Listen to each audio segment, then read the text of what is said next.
Paris ऑलिम्पिकमध्ये कांस्य पदक मिळवलेला स्वप्नील कुसाळे जेव्हा कोल्हापूरमध्ये परतला तेव्हा त्याची मोठ्या उत्साहात स्वागत रॅली काढण्यात आली होती। या रॅलीमध्ये अनेक कोल्हापूरकर सहभागी झाले होते। तसंच रॅलीचे वार्तांकन करण्यासाठी पत्रकार देखील उपस्थित होते।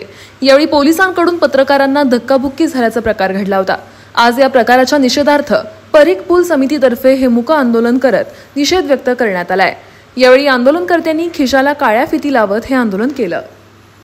आपल्या सगळ्या कोल्हापूरला एक अभिमानाची गोष्ट होती की कोल्हापूरचा एक युवक जो ऑलिम्पिकमध्ये पॅरिसमध्ये जाऊन एक मेडल घेऊन येतो, शाहूनगरीचं नाव जगभरात करतो, त्याचं कव्हरेज चालू होतं आणि ही अभिमानास्पद गोष्ट होती।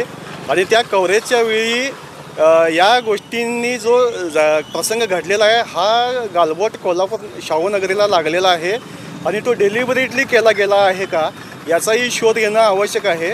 कारण कोल्हापूरचं नाव आपल्या एका मुलग्यानं उंचावलेलं आहे आणि अशावेळी पोलीस प्रशासनाकडनं जर चूक होत असेल तर याचा अवश्य राजकारणी लोकप्रतिनिधींनी याचा शोध घ्यायला पाहिजे आणि उचित कारवाई पोलीस प्रशासनावरती पण व्हायला हवी। कोल्हापूरकर म्हणून माध्यम प्रतिनिधींनी आजपर्यंत प्रत्येक इश्यूजना चांगला प्लॅटफॉर्म दिलेला आहे, नागरिकांच्या समस्या मांडलेल्या आहेत। अशावेळी पोलीस प्रशासनानं त्यांना सोबत घेऊन कोल्हापूरचे प्रश्न सोडवण्यासाठी अजून काही चांगलं कार्य करावं।